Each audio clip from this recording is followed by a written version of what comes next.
All righty, TJ Ward. It's great to see you, man. First off, how's life? Where you at? We're just talking about your 1.5 year old. So I'd imagine, even though you're retired, you're probably insanely busy still. Yeah, man. Now that I'm retired, I'm almost more busy. There's so much running around to do. You got so much time to do it, and you just become busier. But yeah, man, my son's 16 months right now.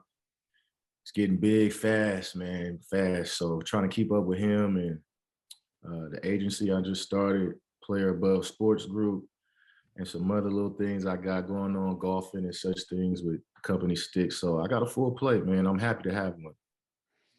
That's fantastic. Well, can't wait to get into everything. Te- a decade, full decade in the NFL, right? Super Bowl Yeah, champion, pretty much. two-time Pro Bowler, no fly zone extraordinaire in Denver. I mean, I can't wait to talk about that defense too. I mean, in an age where everybody's scoring 30, 40 points a game, like that Super Bowl team is like this outlier that will be an outlier probably for the rest of Ever. time. Yeah, that's a beautiful thing, isn't it?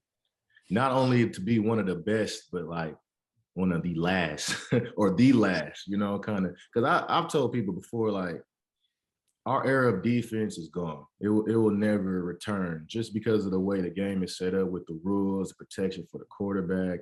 Man, everything is slided towards the offense. So, I mean, to have a great defense, even like the top defenses this year, if the numbers they're giving up compared to the 2010 era and before, is like it's not even in competition. How did you pull it off? I remember covering that Super Bowl. I was at the Buffalo News at the time, and I mean, like everybody else, I really didn't give you guys a snowball chance in hell at beating Cam Newton and the Carolina Panthers. I mean, this is the MVP. This is an offense that's just running through everybody, throwing over everybody, and you go in there with rickety old Peyton Manning, whatever was left of him at that point, winning the way you're winning. How did you pull that off? You know what? I think all of the hoopla before the game, it played right into our hands. Like everything said about the Carolina offense and what they had done that season, it was incredible. And hands down, it was incredible. But it was like overshadowing what we had done on defense, and that it kind of is unbalanced because if you're a great defense and a great offense, then you should come into the game like about even, but the odds were so stacked against us. It was like, wait, hold up. They got the number one offense. We got the number one defense. Why are we such an underdog? We're playing on the West Coast. They got to cover Carolina. So they think this team is that much better than us. Okay. So that's how we took it and ran with it. And as you can see, the performance we put on the field, we felt disrespected all season, really. Yeah. How do you use that though, really? I mean, you hear that a lot. I was just talking to Mike Shanahan recently for something, and into their Super Bowl against Green Bay. I mean, they were underdogs, double-digit underdogs, and they found a way to use it, like just as a competitor. I mean, you hear bulletin board material, but how does like all of this doubt actually manifest itself onto the field when the whistle's blown? You know what? I think it doesn't just start on the field. It starts from that first day of preparation. Like, as soon as we get done with this last game, where the playoff game, it goes straight into preparation for whoever we're going to play. So it just kind of builds up and it snowballs. As you get closer to the game, you hear more and more things. But it starts with that first little quote or sentence in the beginning of your preparation. You even prepare harder. You may be, if you're the type of player that you can always give a little bit more. So you can go through a season. You'd be a great guy who prepares for the game coming up, but it's something that's going to give you that little bit of extra on top of it being the biggest game you've ever played in the Super Bowl. So it's a lot of extra motivating factors going into that game. And it's like, how can you get extra motivated for the Super Bowl? But you find something, man. You're gonna find it. And you had the game of your life, one of the best games of your life, right? A pick, a fumble recovery. You led the team in tackles, or you were first and second. I honestly was 7 tackles. You're all over the place. What kind of night was it for you? What memories do you still kind of cherish? That the game was amazing itself. Coming into the game, it was in San Francisco. That's my hometown. So That's right. I'm from San Francisco, California. born and raised, and to come back and be able to play the Super Bowl in front of my friends and family. So I'm geeked. Like I'm geeked beginning of the season, like, oh, the Super Bowl in Frisco, we got to get there. So covered into that when we left Denver and we were preparing for that week in San Francisco. We had a lot of fun, but we had our hair down, man. We didn't come into the game uptight. We didn't come into the week of practice uptight. We had our hair down. We had fun the first couple of days. We got to the city, went out, had some dinner, kept it like a normal week, like we would do if we were getting ready for a normal Sunday game. And no, I think that helped us too, because we weren't all uptight. We weren't nervous. We weren't worried. We had prepared so well that week in Denver. It was like by the time we got to San Francisco, it was like, oh shoot, we're gonna put the finishing touches on it, and we're gonna blow these boys out the water. That was our whole mindset. So let's just go do what we do. That was an intent. Do not change what we've done all season. And you have to have leaders in the locker room to be able to do that. Guys like DeMarcus Ware, guys like Vaughn, guys like me, guys like Peyton, Key, Chris. Like we had so many leaders, Emmanuel, DT, across the board. Is like once we had our mind made up on how we were going to perform and what we were going to do, we all jumped on board. It wasn't one person saying that we're going to do this, we're going to do this. It was like, okay, what should we do? How should we go about it? And we all with it. And that's how it went down. And you made Cam Newton not look like Cam Newton. I mean, it helps when you got Vaughn and DeMarcus on the edge. And, man, our D-line was nasty, man. They were nasty. Malik on the inside, Wolf, they both got big checks and played well after they left. So our D-line was nasty. Slide down low as well, can't forget him. We just a mean team. We were just mean on defense. And that's how we carried ourselves. No disrespect. We're not taking nothing from nobody. We came out on the field, we're gonna slap you in your mouth, and if you try to fight back, it's like, what you doing fighting back? That type of mentality. Oh, you want to fight back? Okay, we're gonna make it real hard on you. I mean, that's just a bunch of guys. And you can't teach that. You got to gather guys like that. Mr. Elway, Cool, Foxy, he was there, Del Rio, all those guys that formed that team between two coaching staffs. It was a mentality that we all had, and you can't make that happen once you get a group of guys. You have to put that group of guys together because they already have it. It's not something that's going to be built. Now you can have a couple of guys that jump along and see how, the machine is going, and they'll convert a little bit, but they didn't come into it with that, They say they call it dog in the NFL. You got to have dogs, and we had a team full of them. I mean, the first Q&A that we did at Go Along was with Dante Whitner, and he's talking about that 49ers defense, just a few years before that. I mean, gnarly, like just belligerent. They had dudes, he said, you didn't know who was going to get arrested week to week. It was guys with an edge. Yeah, and for real. I mean, it's a violent game, right? I mean, you don't want choir boys out there. You need that kind of temperament. What kind of temperaments did you guys really have in that locker room? If your defense doesn't get a couple personal fouls a game, you're not good. I mean, that's just the nature of playing hard defense. It's not that you're dirty. It's not that you're trying to hurt anybody or playing beyond the whistle, but it's an attitude thing. It's a mentality. It's a level of play. Like Malik, we knew he was going to get a flag every week because and we kind of just chalked it up because he ran after the ball so hard. And when you're that big, you can't just stop. So he would always be chasing the ball and he'd get a late hit for like hitting the running back or something, or just effort level, And we didn't tell him to stop. Forget that. We'll take that flag. But don't you stop playing like this, So it's just little thing like another coach or somebody else or another teammate have been like, Malik, if you get another personal foul, you know what I'm saying? Some stuff like that. And then he don't play as hard because he's worried about a personal foul. No, we'll take that 15. Just try not to do it in crunch time.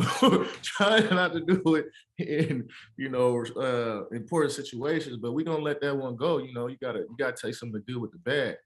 And that's not just 15 yards though. You're getting fined too. There's a little money. Oh yeah, for sure. Yeah. But guess what? We was coming, and we coming. So if you were lingering, you better get down, because Malik gonna come clean your ass up. He's kind of one of those forgotten guys on that team, right? It's called the cleanup crew. So you got players within the defense. Like for us, we had a cleanup crew. So within our defense, You know, you got the Vines and the Keeves and Chris's. They're just great players, you know. D Ware. But then we had a set of mean guys. We called them cleanup crew. Anything standing getting cleaned up. That's like me, Danny Trey, Stu, uh, Malik, like guys like that you just clean up crew. We just play with a little bit more edge. Like we're gonna hit you helmet to helmet, like just because we don't want to feel it. You know what I'm saying? It's that type of mentality. So it was a fun group, man. Fun group. Wade really encouraged it because you need the coach that is like kind of giving you that green light to go out Mhm. there and be a dog and kind of cross that line from time to time. Yeah, Wade, man. Wade. The best thing about Wade, and you could ask anybody on that team, is he wasn't just worried about how his scheme worked. You know, like, okay, play this scheme, this how it's work, you got to do it like this, or play this corner. He's like, no, I'm going to use you to the best of your ability. What do you do best? All right, let's play this defense. That's going to be our number one defense because my guys play this defense the best. Not I run this defense the best, so I like it the best. No, my defense runs this best. What does TJ Ward do best? What does Akeem do best? What does Stu do best? What does Chris do best? You know, what do my players do best? And then I'm gonna try to make the best out of what they do. So to have a coach like that, that's a player's dream, man. You the exact opposite is the next year when I went to Tampa and we had Mike Smith. And it wasn't about the players. It was about his scheme and what he wanted to do on offense. And it was like, bro, can't win like this. But then when you say stuff like that in the NFL, you get marked as a cancer or you get marked as someone that is not with the program. But all I want to do is win. I want to win. And I don't care if you're a coach, GM, president. If I'm in the building and I see this is not an organization that's trying to win, I'm going to say something because I'm a winner. I don't sit around and do stuff to be losing or be ordinary or see things done wrong 1,000 times and just be like, okay, let's do 1,001 times. No, I'm going to say something. And that's probably why, you know, that towards the end of my career, I kind of got not many other opportunities after Tampa when I was still in my prime, you know? So Really, just speaking up, just kind of being honest. yeah. I mean, it's a corporation at the end of the day. Yeah, yeah. It's too bad. I mean, that same year, God, I mean, that same year you guys won the Super Bowl. When I was covering the Bills at the time, I mean, Rex Ryan was the head coach, and the guys were so frustrated with what you're just kind of detailing here. Like Rex brings in this scheme that is, I mean, obviously it's had success, but I mean, there's like dozens upon dozens But of I checks. played in There's that guys scheme my running in, rookie. running out. I played in that scheme my rookie year. I had Rob Ryan as my DC. Yeah, Dude, that was the hardest defense I've ever played in. Like when I got to the next defense, I was like, thank God, because I thought all NFL defenses were going to be that hard. I'm like, bro, this is ridiculous. way too much thinking. You can't just Like, play. bro, You can't this just is go. ridiculous. I don't know what I'm doing, but I'm good and I know I'm gonna get the ball. So half my rookie year, bro, I'm not gonna lie, man. I was in the clouds with some of our defenses, bro. My OGs would be mad at me. T, what are you doing? I'm like, bro. But hey, man, you live and you learn. But that defense is very hard. It's very, very hard. For a veteran, it's hard. I know it. I mean, and I side with the player because at the end of the day, you're the one out there and you have the supreme physical ability, athletic ability, and I mean, you could And see I'm a it with that smart Bills. player. Yeah. But to ask somebody to do so you're subbing in, you're subbing out, you've got checks upon checks, and Different next names for nobody every knows what they're defense. doing. Like Yeah.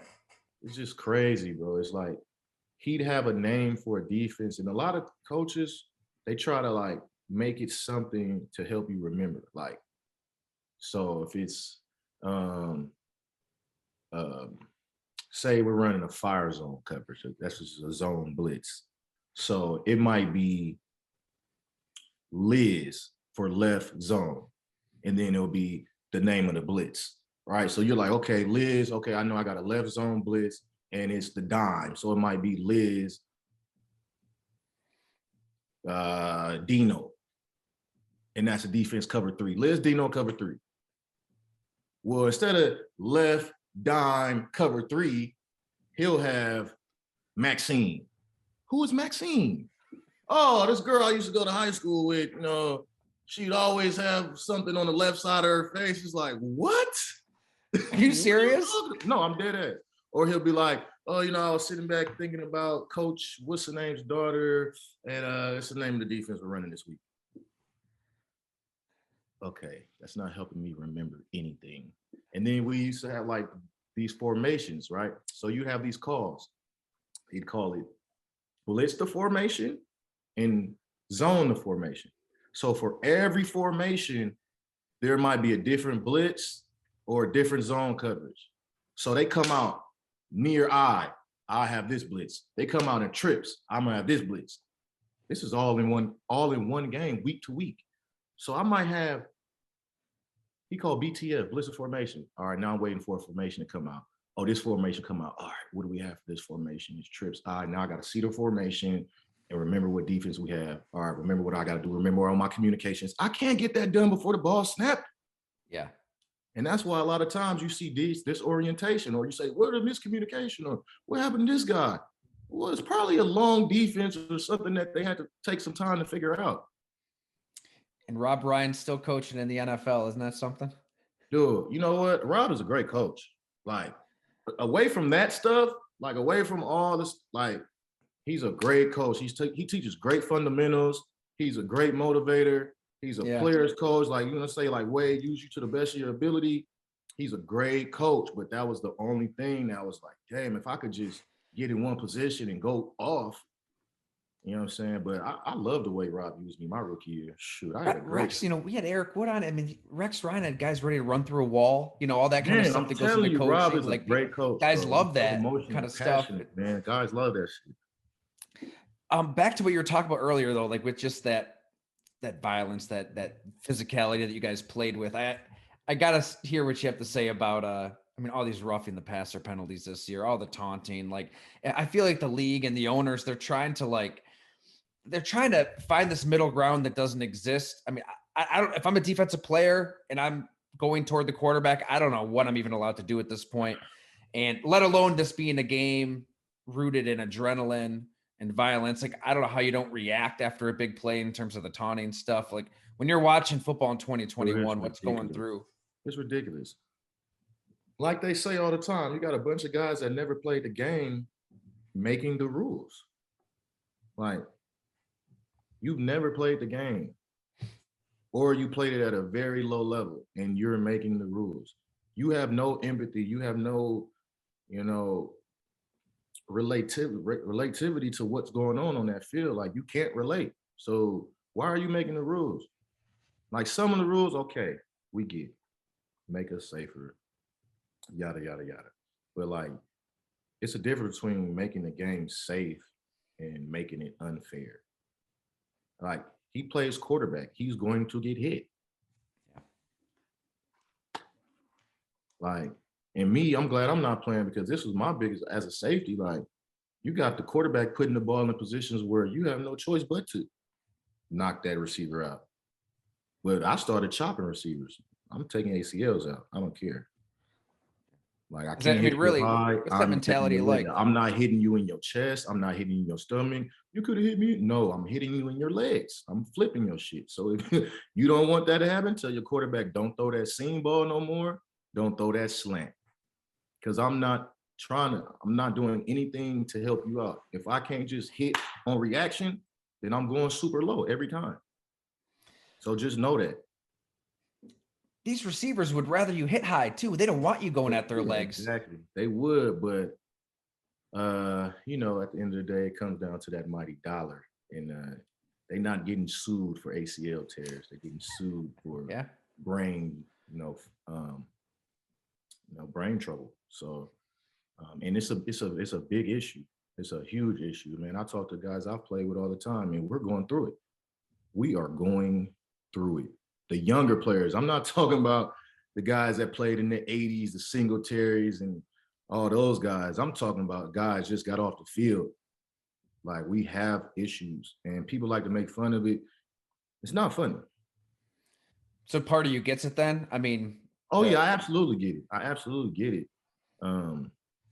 The head part, definitely I get that. But let's make it fair. If a receiver cracks back on a DB, you know, you got to call that a penalty.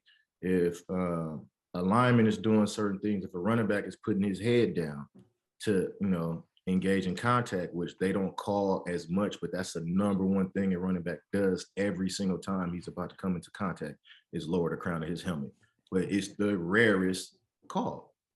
Right. I remember the fear. There was that season 3-4 years ago when they said they were going to start calling that, and they never really did. You don't call a thing.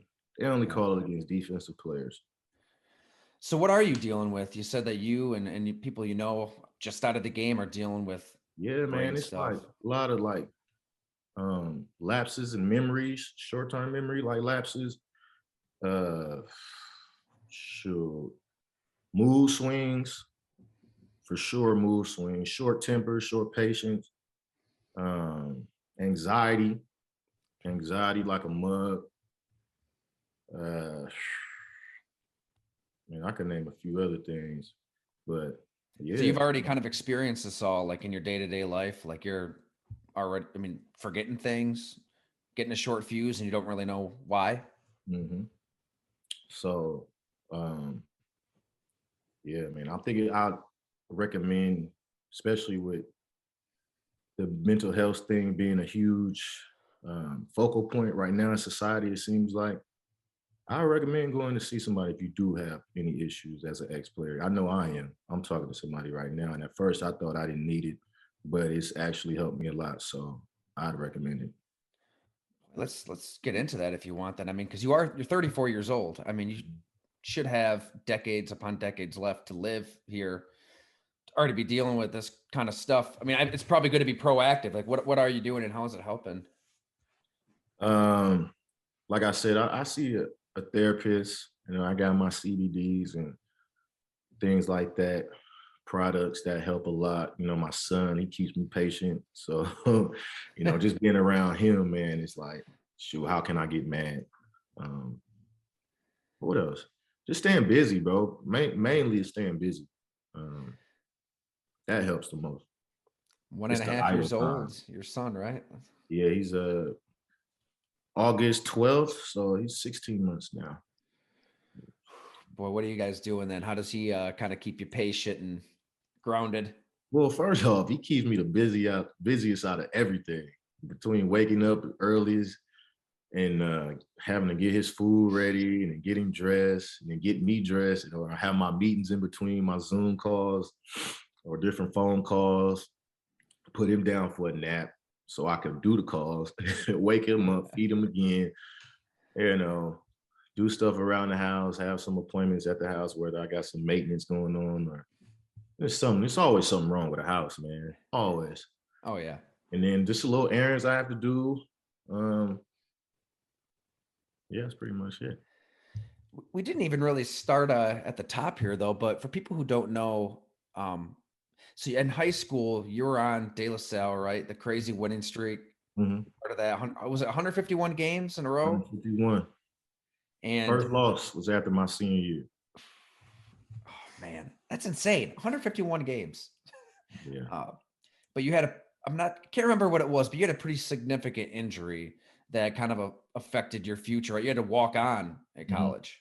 Yeah, I fractured my patella bone. So, like my teenage years, I had so typical of a lot of teenagers that grow. It's osgood slaughter. You get them in your knees. It's like tenderness and swelling of your tendon and bones or whatever. But it hurts really bad. Like, it hurts really bad. So I couldn't even play sports for like one summer, I think, because I had them in both knees and I couldn't even run. It hurt that bad. But my senior year, I had a lingering of it, and my knee was really sore the week before coming into the game. And during the game, I played free safety at the time, so I was backpedaling, and I went to go chase a ball that was thrown to the sideline, and the receiver didn't see it, and he kept running straight, and he ran right into my knee, and I believe it was knee to knee. I still actually haven't seen the video of the injury. I don't believe, like, I don't think I could watch it, but Really? ended up fracturing my knee, and I missed the whole season. It was like the third game of the season that year. My senior year, I had no scholarships. no nothing. And I didn't play much my junior year, and I hit a spurt going into my senior year, or you know, and I was like 170. I got to like 170 pounds. Before that, I was like 150. Gained like 20 pounds in 3 inches my senior year. So I'm like, oh yeah, it's my time. I'm back to who I had been as a player my entire life, and then I get hurt. So I had 5 of my best friends that were highly touted, highly recruited players on that same team. We were all seniors, and they had all got offers to Oregon and many other schools, but they all decided to commit to Oregon. And I decided to go and walk on up there with them. And then it turned out I went up there. Actually, I went to a JC first up there because I needed a couple more credits. Went to a JC for a semester. Then I walked on, and a year later, I had a scholarship. Yep. Man, it's all hanging in the balance at that point, though. I mean, you could have just been a guy, right? I mean, what's going through your head as a walk-on? Not know. I mean, there's probably no way you thought you'd be in a Super Bowl one day, picking off passes. You know what? But I didn't think I wasn't. Yeah. So coming in, I knew I had the ability. I'm not gonna put it as like I was. No, I knew like the guys that got a scholarship that are my best friends, I'm as good as those guys. So coming in, it was just a matter of getting healthy for me, and then I'm taking somebody's spot. Point blank period. That's what my mentality was. So the first time I stepped on the field, I was playing corner actually, and you have pre-practice meetings, and you in there with all the new scholarship guys and all the older scholarship guys. You to walk on, like guys like, who is this guy? He wasn't on the recruiting list, or he wasn't a commit, or and I show up to practice and I'm working. I'm making plays. My feet are good. I got good size. I got good speed. They're like, oh shit. Oh, he could play for real. So I'm like, I'm taking one of these scholarship guys starter spotter. I'm taking somebody's scholarship. I need to be better than all these guys on scholarship. So every day I'm like, I need to be better than every single one on scholarship. And that was just my goal every day, is be better than everybody on scholarship. And then after that, it was like, be better than everybody at my position, junior, senior, whatever. And then it was like, be the best on the defense. So, you take baby steps and see how successful you can be at each one. And next thing I knew, I was getting drafted. The mentality that we've been kind of hitting on this whole conversation, I mean, where does that come from? I mean, anything that did you go through something as a kid? Was it an upbringing? Was it a mentor that edge that you played with? What do you kind of trace it back to, you think, DJ? I think it comes from my dad. I think it's just in my blood, honestly. I don't remember being like taught.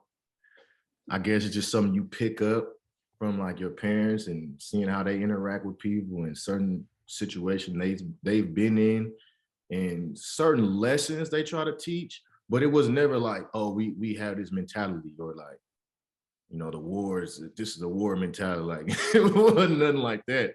It was just a kind of a pickup. And my dad kind of was in a situation in his sporting years where he was kind of underdog type.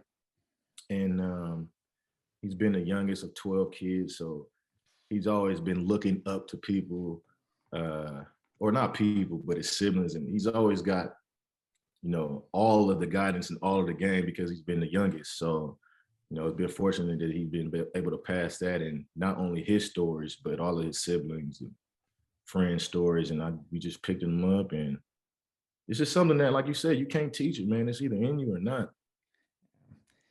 Right. I mean, because as a safety, it's like you almost just have to horizontally throw your body into situations. And you're not arm tackling. You're not waiting for a guy to come and bringing him down. I think everybody who's played football at any level, it's like you either are okay just throwing yourself in there, or there's that blip of hesitation. Like, I mean, I played football. I always had that blip of hesitation, and it might be an arm tackle on defense.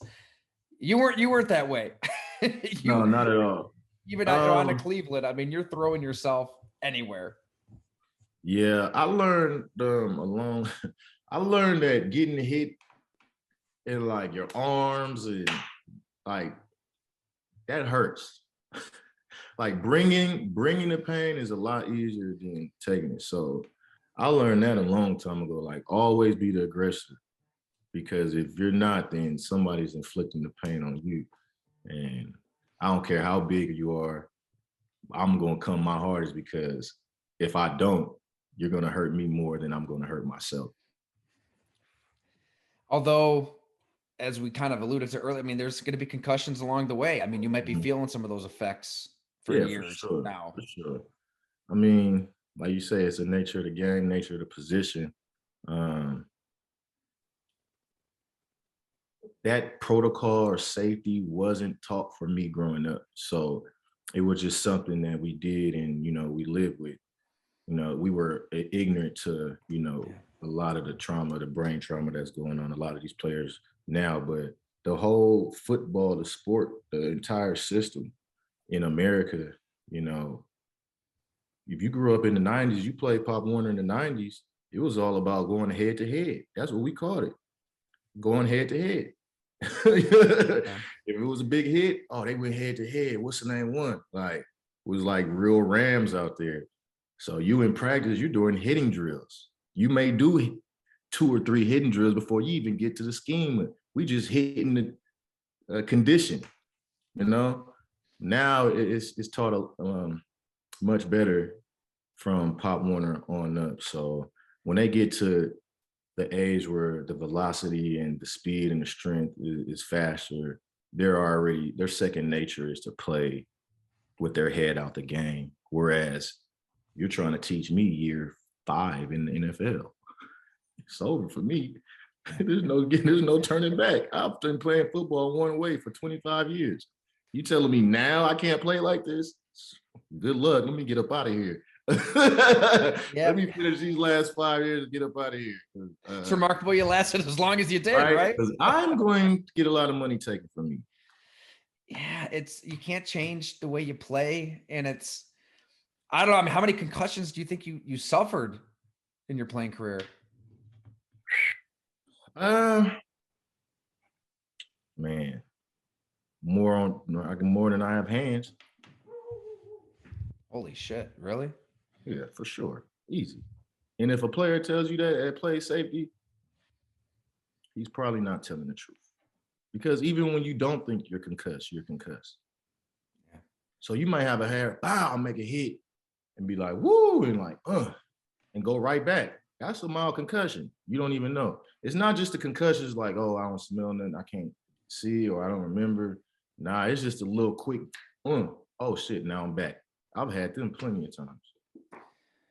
Those are the ones that add up, right? I think we Mhm. think of the old jacked up clips on ESPN and the lights out, but it's really those the minor to inner, like those ones that add up that maybe have an effect on somebody more than anything. Yeah, Um, that's what they say. what was the worst one from what you remember? I think the worst concussion, it was one, either my high school one, and no, definitely my high school one. The first one I got. The first one I got in high school, my junior year, I hit a guy on the sideline, and I woke up standing on the sideline after the game with the trainers and my parents in front of me asking me where I was. It was my first Scary. one, my worst one. Yeah, this shit is scary. It's like I got knocked out or something. I don't know what happened, but What was the play from what you were told, anyways? it was just no. I remember it. I remember everything until like at the contact. Then I don't like. I just remember waking up. So it was a guy like running a sweep to the sideline. I was playing cornerback, just a regular hit on the sideline. Running back coming up the sideline. You getting off a block, shoulder, bow, and I lifted him. It was a good hit on my part, but I knocked myself out. I don't know if he And got me right on the side or whatever happened. Yeah. and you were out for how long do you think were you blacked out? I mean, like I said, I didn't play much in my junior year, so I got in the game in the fourth quarter.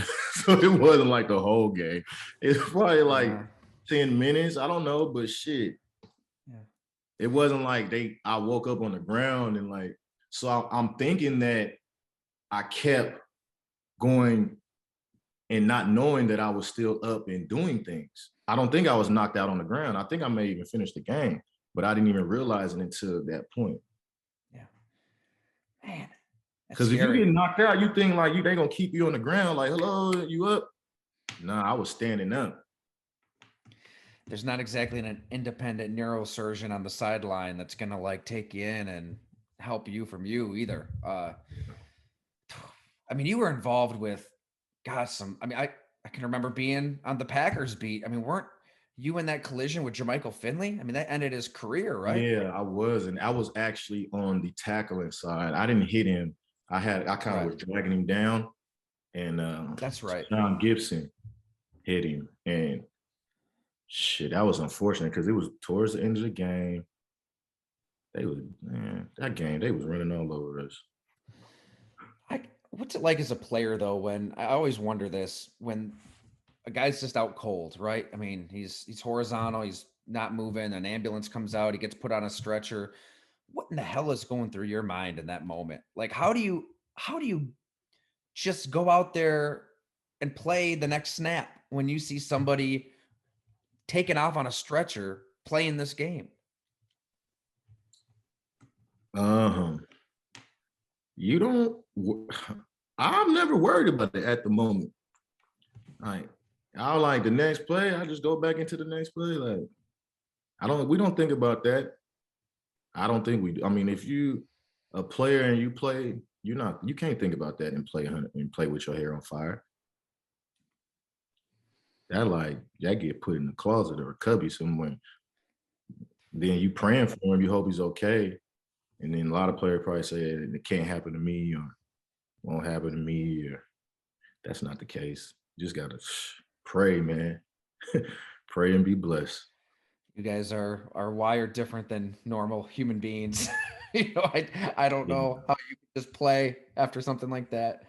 Um, but at our site, like we're always I love the old school element of the game, right? And I get pissed off as much as anybody when all these flags are thrown and they're trying to soften the game and find this, like I said, a middle ground that I don't think exists. So I imagine you're kind of the same way. How do you wrestle with this then as somebody who, I mean, you had all these concussions and delivered a lot of concussions, yet now the league's kind of overcorrecting and going to this other extreme. I guess me personally, I just wish the NFL would own what it is, right? Just own the violence. Hell, make guys sign a form if they have to, but like just otherwise it's just gonna be flag football. Like at this rate, it's put quarterbacks in a red jersey, make it flag football, own Well, the you know violence.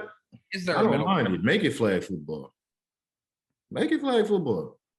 If that's what you're gonna do it and pay the players handsomely. We don't need to be out there knocking helmets. Let us play flag football, please, and get paid like hoopers. I bet you we ask players right now, hey, would you rather play flag and get paid how you play, or you want to put these pads on? Give me flags. Give me flags. I'll play 30 years. But the NFL knows as much as they want to legislate the violence out, it's the violence that fans It's the still violence want. that sells the tickets. It's the speed and the violence.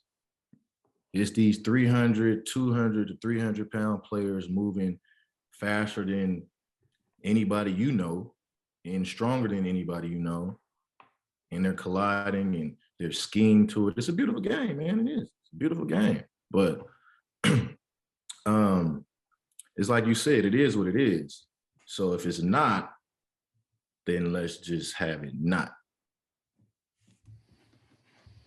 Could we get to that point in our lifetime, you think? I think maybe a form of rugby football, like, with the football rules. Yeah. Just because that is really the only way you're gonna, because with the helmet, you feel secure. Like I could run into somebody with my head and be okay. You don't see rugby players doing that. Like I ain't got no helmet. I'm about to use this shoulder. You know what I'm saying? I'm not trying to bust my face all up. This big. What's the rugby team from? The All Blacks? Huh? The New Zealand team? Yeah, the New Zealand team. This big Yeah. New Zealand running to me with them forearms and bust my whole mouth open. Nah, I'm gonna use the shoulder and I'm gonna use technique tackling. But I think it's the rugby rules that Americans or we just can't get with in America. But if you had like football with rugby rules and maybe some type of smaller padding, like I could probably see it working in like 30 years, 40 years. But Yeah. You're right. They know though. The owners know what people want are those big hits still. It's still blocking, it's still tackling. You can run all of the still heads the up like as you want, you but don't get that anymore. You only get those on like touchdowns or catches. Like that's boring. Where are the consequences for the receivers? They know there's no consequences. Back in the day, you knew it was a consequence of running that slant. You knew there was a consequence of running that post. and you're saying Now it's back like, in the okay, day, that how was 5 badly? years ago, Yeah, right? like how bad can he really hurt me? He can't really do much. He's not gonna hit me in the head. That's what they think, But he might chop me. And we're talking 5 years ago. I mean, we're not talking 15, 20 years ago. Yeah. But you know what? It can, going low, it definitely can be as effective. It can be as effective. Because I know when we were playing the Patriots, they were trying to run them quick passes, and we knew, oh, they're not going to deep. Sit on all these slants and light their ass up. And Stu was sitting on every slant from the post. You can watch the film. He take one step back, beeline. He must have hit Chandler so hard, hit Grunk another time, like, and Stu a big boy. They didn't want to throw that. They threw that route a couple times early. You didn't see it the rest of the game. You know why? Because he went inside that huddle and said, "Don't throw that route to me no more. 26 is coming downhill. Do not throw me that ball." I'm telling you, you got to have receivers because the quarterback, they don't worry about, they're not really worried about their receivers. Like, the receiver, like, why'd you hit the guy like that? Why did your quarterback throw you that ball when he seen me standing right here? Yeah. You need to go take that up with him. Don't come to me. I'm only doing my job. He's doing you a disservice. He doesn't love you. He does not love you. How could you guys do against the best offenses today? Like say Mahomes and the Juggernaut Chiefs are themselves. How's the no-fly zone faring against these guys? Anybody. Mahomes and them. If Mahomes would have been a year earlier, it would strap him too. Anybody. Tannehill and Henry. I think we played them the next year. I think they beat us though. But we wasn't the same defense. We had lost. That was the next year after the Super Bowl. But no, I got a lot of respect for these offenses and what they're doing, man. Like you said, Mahomes, they're getting back on track.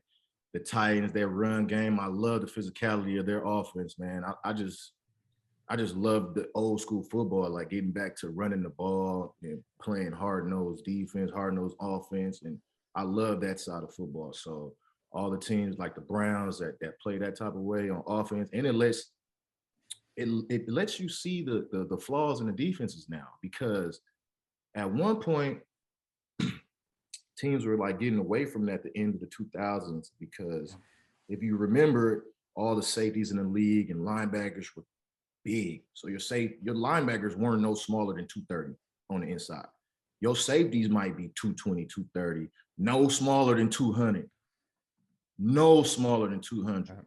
You look at 2016, 17, even 15. Now you're getting like 230-pound backers, 220-pound backers. 200, 205 safeties now. That's average. Now it's like safeties 195.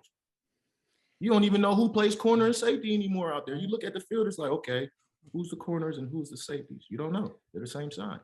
And that's why you get the Chubbs and the Henrys and the backs toting, because they can't tackle on the second level. They too little. So watch the game go back the next 5 years. Everybody gonna have a big back until the defenses change and get some big safeties and linebackers. You're gonna have the guy from the Colts, Jonathan Toten, running through tackles. They say he ain't got no moves. What do you need moves for when he can tackle about 190-pound safeties? He's just running through arm tackles. Yeah. Ain't nobody trying to put no shoulder on him. But if you had some 220-pound, 210, 15-pound safeties, they be coming down filling that C gap. But you don't have that no more. It is great, man. I mean, I love it that it kind of went back to its roots in a sense. And that's what's great about the NFL. Like, we think it's all going this backyard direction, this flag football, improvisational, Mahomes, Allen, Kyler Murray. And then what does Belichick do? He goes, spends all this money on ass kickers, and they're the number one seed right now in the AFC. You know what? The NFL always catches up to you. So what Mahomes and them was doing, it was cool. I'm like, bro, this shit's gonna run out. So they better get their chips now. Because when teams figure out what you're doing, they're going to stop it. And what happened 2 years later? They're saying they back. I don't think they back. I mean, they've been playing pretty decent, but they're not what they were. Like, they haven't played. I mean, Dallas defense isn't good. Who else did they beat? The Broncos? Yeah, the Broncos it's mental with them. Smacked them around. They just can't get past the Chiefs because the last 5 years, Chiefs been kicking in. So that's something mental with them, I feel. The Broncos could use a little more offense too, right? I mean, I don't know. Man, the Broncos ain't been the same since we left. I tell you that. They ain't been the same since 16. What happens when you lose all your dogs? They trying to get some dogs back, though. You can't lose all your dogs. Hey, Bill Belichick went and got them dogs real quick. Yeah. He went and got some dogs. Said, let me bring Van Noy back. You know, let me get Judon, get my safeties right.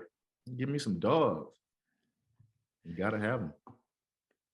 So are you good with retirement? Does any part of you kind of want to get back into it? Because, hey, it's kind of going back to the only thing that makes me want to get past it is watching bad football. It's like that Brady quote. And I was going to repost it. Brady said, man, it would suck to be at home knowing that you're better than half these or all these dudes playing. And that's what I do every day when I watch football. But, you know, they let some guys play forever. They let some guys, you know, they don't want you to let you play forever. You know? So it's not that guys can't play. No, they can play. They're better than the guys they're going to bring in for sure.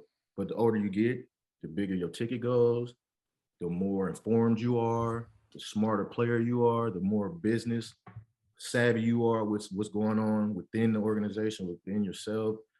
And they want to get you up out of there. They want to bring the younger guys in that are cheaper. Crash dummies, some of them. That's what they call them, crash dummies. It is what it is, man. But I'm happy, man. I'm happy.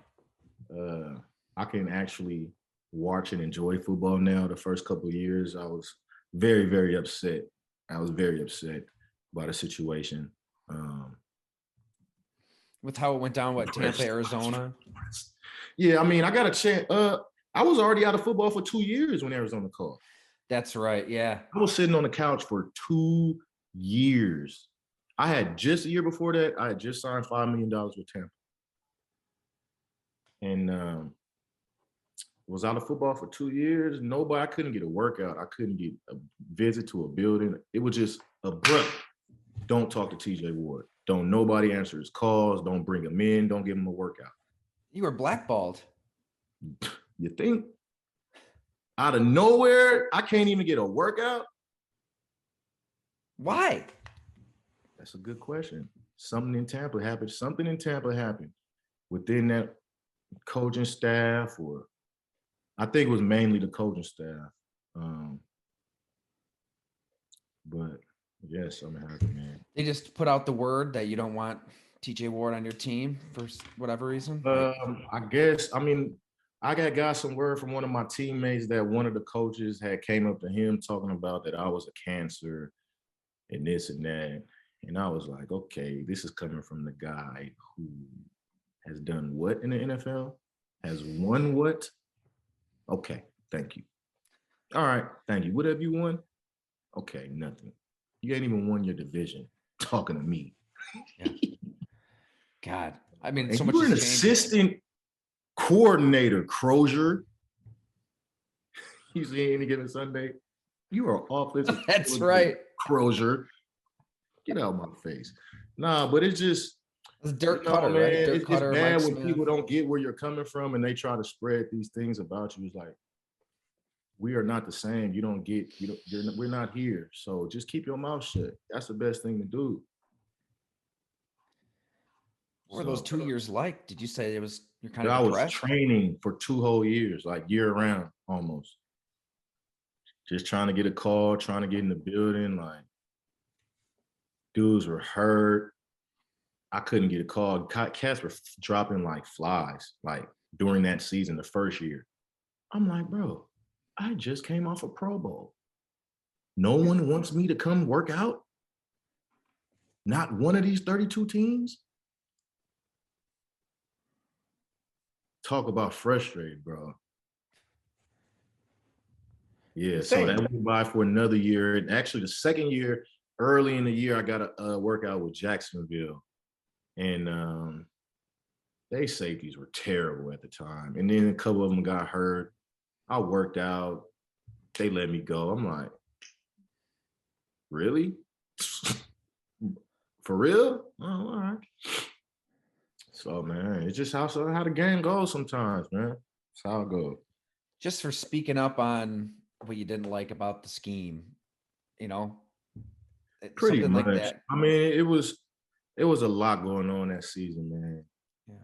For me, that year in Tampa, it was like cool, but then it wasn't. Then it was good, and then it wasn't. It was just a lot of ups and downs that season. Yeah. And now I'm not even talking about just with the winning and losing. I'm talking about um, for me emotionally trying to handle abruptly leaving Denver after I just bought a house.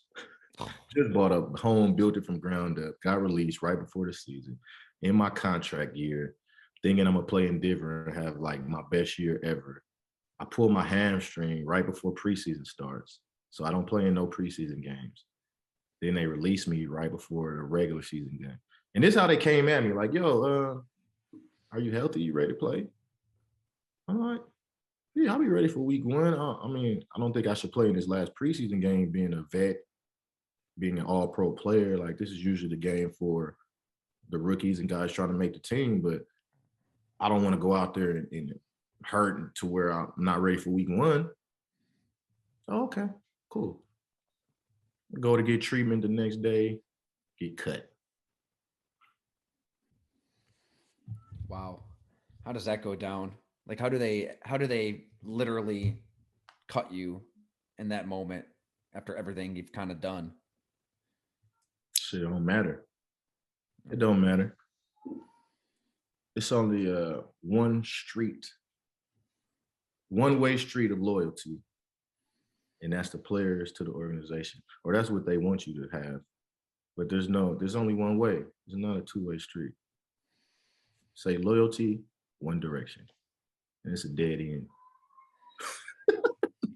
Don't realize the life Oh, implications you of froze. all this. Oh, I got Oh, you there you now. go. Yep. The life implications of just playing in the NFL. You know, it's unbelievable. I mean, mentally, how did you kind of endure during that period? Like, where you're buying a house, you think this is going to be it. You get let go. You don't know what the hell's going to happen. Man, It's to take honestly, a it toll. just helped me be prepared for anything. Like, you never know. You never know. So don't ever get to a situation where you think you're gonna be here and you good, because you never know. And it actually helped me in the long run. It taught me a lot. So I guess some take something drastic to learn a lesson, a good lesson. Man, past the depression and anxiety, that kind of stuff, or is that something that you deal with day to day? More anxiety. Not too much depression, but just because I'm content, I'm comfortable where I'm at. Like during that 2 years, I was still playing, still trying to play. I knew I could be playing. But after I went to Arizona during the season, like mid-season, I think I was there 3 or 4 weeks because they had some injuries. And it was a great building, man. Arizona Cardinals have a great building. There's no surprise that they're winning, man. Really? I loved it there. Like, the coaching staff is amazing. It's got a good young group of players. Only thing I would say um, is that they're younger. They need to learn how to prepare a little bit better in practicing things. I think that's maybe what they've changed this year, why they're a little bit over that hump. They didn't have they're having a way better second half, even with Kyler going down. I think it was something in their preparation week to week on the field that I noticed while practicing with them. It's like, we could practice a little harder. Really? We could practice a little harder. But other than that, it's player friendly. They take care of the players. They're not trying to have you out there killing yourself. And like some coaches. And I think that's a new wave of preparation and get ready for the week is give you guys a break. Give them a break, man. This ain't Bear Bryant football. You know what I'm saying? Your player, your machine works at its optimum most when it's well rested. So Cliff Kingsbury seems to get all that. I've only heard great things about him in terms of like the hours he's pouring into the job too. Yeah, but he's learning from. I mean, his staff is amazing. He got vets. Yeah, he got veteran head coaches on his staff.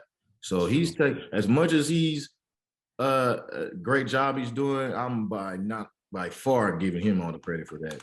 Not saying that he's not a good coach, but you don't just come into the NFL and know how to maneuver around a locker room. You don't just come in and know how a day goes, know how a season is going. It's 16 games. Like there's so much that goes into coming to a first-year head coach, not coordinator, not position coach, but head coach. You have to soak up game you have to have ex-head coaches on your assistant staff. Yeah. And it's only going to make him better. And he seems to be heeding the advice and mixing it in with his own, creativity or whatnot. And, they're playing well. And you were in the same room as Budda Baker. I mean, he's kind of breaking out as like a legit star this year too. What kind of game does he have? Where could he take this himself? No, I was mad I didn't get on the field with Budda. I'm like, man, y'all should have kept me 1 week and let me and Budda get out there and run just one time. Just let us get out there 1 week. It never happened, but he's my type of player. He plays with his hair on fire. He's nonstop. He can play multiple positions. He's aggressive. He's an old school dude, man. You could tell he learned football playing with older guys. Like he's very young, but he played football growing up with older guys. Yeah. Man, this was incredible, TJ. I can't thank you enough. Kind of going down memory lane like this, but anything else you want to get into? I mean, what things you're doing today, where people can find you, hear you, anything at all? Man, you can follow me on my Instagram at BossWar43. Also, my sports agency I just got off the ground, so that's my main focus going into this recruiting class. It's playerabovesportsgroup.com, or that our Instagram is PASG at PASG. Warcorp.com is my brand. Warcorp.com, and I have hoodies and golf hats and polos, some merchandise, and that's half of that proceed is going to my nonprofit, which is the War Boy Project that me and my brother have out in the Bay Area and other areas of SoCal. So now that the COVID season is kind of dying down, we're getting everything back up and running. And we full head of steam. So love it. Look into it. And on Twitter, you don't hold back, which is Twitter, yeah. Right? BossWar43 yeah. on Twitter as well. At BossWar43. It's not gonna be insipid and cliche. You're gonna tell the world. Yeah, I pop in and out, but when I do pop in, it's usually something kind of heavy, or I get some flack for whatever. So you might hate it, you might love it. I love it. Beautiful. Thank you so much, TJ. This was fantastic, and welcome back anytime, man. Let's do it again. I appreciate it. Awesome.